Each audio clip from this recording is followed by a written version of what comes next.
Retenons la déclaration faite ce mardi 20 mai par le chef adjoint aux affaires humanitaires de l'ONU, Tom Fletcher. Dénonçant le volume dérisoire d'aide qu'Israël laisse entrer à Gaza, une goutte d'eau dans l'océan, Fletcher relève que faute d'aide immédiate, à la hauteur des besoins, 14 000 bébés pourraient mourir en 48 heures. Je veux sauver autant de ces 14 000 bébés que possible dans les prochaines 48 heures. Nous avons des équipes solides sur le terrain. Bien sûr, beaucoup d'entre eux ont été tués. Nous avons encore beaucoup de personnel sur place, déclare-t-il. C'est maintenant qu'il faut agir. 14 000 bébés condamnés à mourir en 48 heures. En France, le ministre Barrot a le matin même fait des déclarations fermes contre Israël. Des mots, rien que des mots. Des actes, aucun. Aucune remise en cause des liens étroits, économiques, financiers, militaires, politiques, diplomatiques, qui unissent la France de Macron à l'État d'Israël dirigé par le génocidaire Netanyahou. Même une personnalité sioniste comme Yair Golan, ancien général de l'armée israélienne, aujourd'hui à la tête d'un parti d'opposition, dénonce. Un pays sain ne fait pas la guerre à des civils, n'a pas pour hobby de tuer des bébés. Mais à l'Élysée, la consigne est « on parle, mais on ne bouge pas ». Alors, j'ai rien préparé, mais en même temps, je voulais quand même témoigner et dire ma profonde colère des récentes déclarations du gouvernement français. Ça m'a évoqué en fait directement la fin de la Deuxième Guerre mondiale. En fait, quand tous ceux qui avaient collaboré, tout d'un coup ont retourné leur veste pour éviter en fait d'être jugés.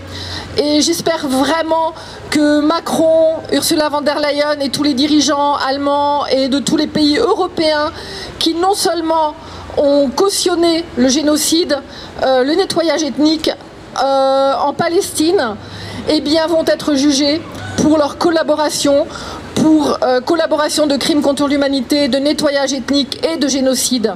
Et qu'il est bien trop tard maintenant pour retourner sa veste, parce que ça fait 1 an et demi en fait que ces crimes sont commis, et que non seulement non content de ne pas boycotter alors qu'on sait que c'est l'arme la plus efficace, et c'est ce que l'on réclame, ont criminalisé et continuent de criminaliser les mouvements de soutien à la Palestine encore récemment. Donc en fait leurs mots n'ont absolument aucune valeur, et qu'ils soient jugés comme complices de crimes de guerre. Face à l'entreprise génocidaire du gouvernement suprémaciste de Netanyahou, l'Union européenne s'est enfin décidée à réexaminer l'accord d'association qui la lie à Israël. Plus précisément, à évaluer si l'article 2 relatif aux droits humains est bien respecté. Les faits sont pourtant effroyables. 2 millions de personnes nassaient dans une souricière sous des tonnes de bombes. On se rapproche des 55 000 morts. Des dizaines de milliers de corps et d'esprits sont mutilés. La famine comme arme de guerre, l'épuration ethnique avec le projet de déportation de la population, l'annexion de la Cisjordanie avec la création d'un cadastre afin d'usurper les terres des Palestiniens un peu plus encore. Qui peut encore en douter de la stratégie d'anéantissement de Tel Aviv? Oui, voilà, alors bonjour, moi je viens pour parler un peu de cette Palestine qui est oubliée partout dans le monde. Ils ont oublié les enfants, ils ont oublié les femmes, ils ont oublié...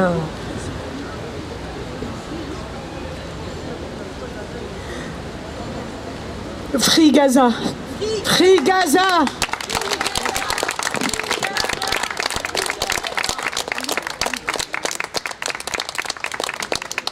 C'est pour la paix, c'est urgent. Je me permets de dire que lundi, il y aura des manifestations à Paris. Un soutien évidemment pour exiger le cessez-le-feu, et je suppose qu'il va y avoir de nombreuses manifestations de plus en plus fréquentes.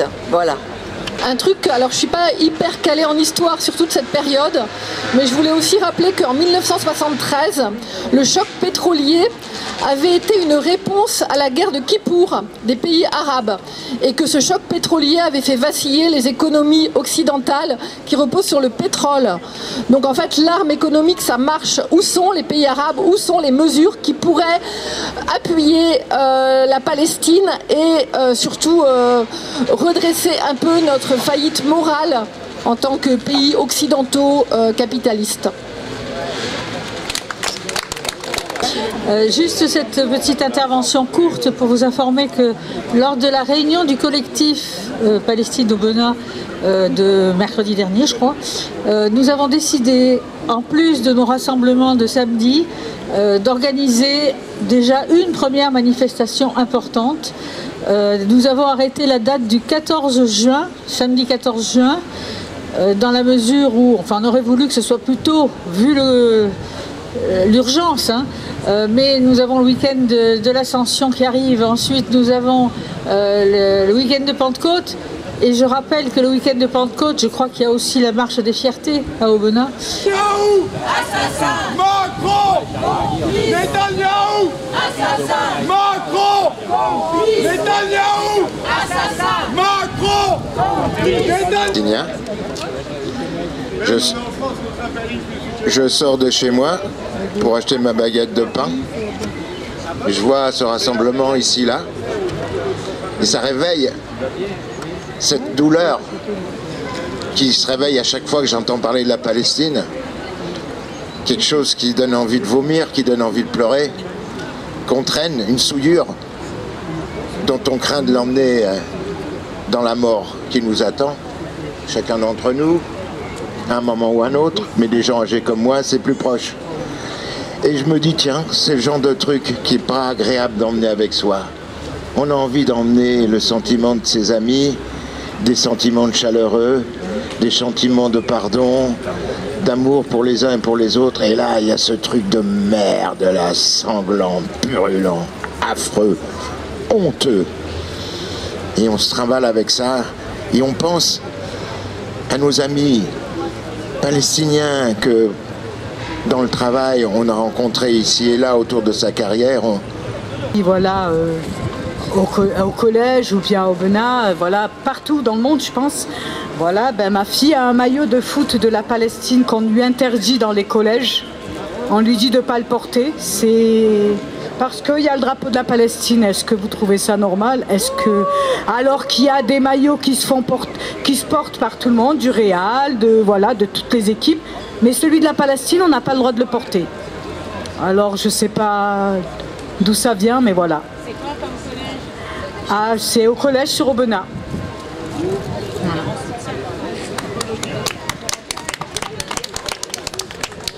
Bonjour, je viens d'apprendre en fait, je vais le dire, hein, c'est à Jastres. Donc ce serait bien s'il y a des parents ici du collège de Jastres qu'on interpelle l'administration, savoir si c'est une décision qu'ils ont prise juste eux, ou alors si ça vient de plus haut, parce que c'est quand même hallucinant quoi. Ça reste un maillot sportif. Hein.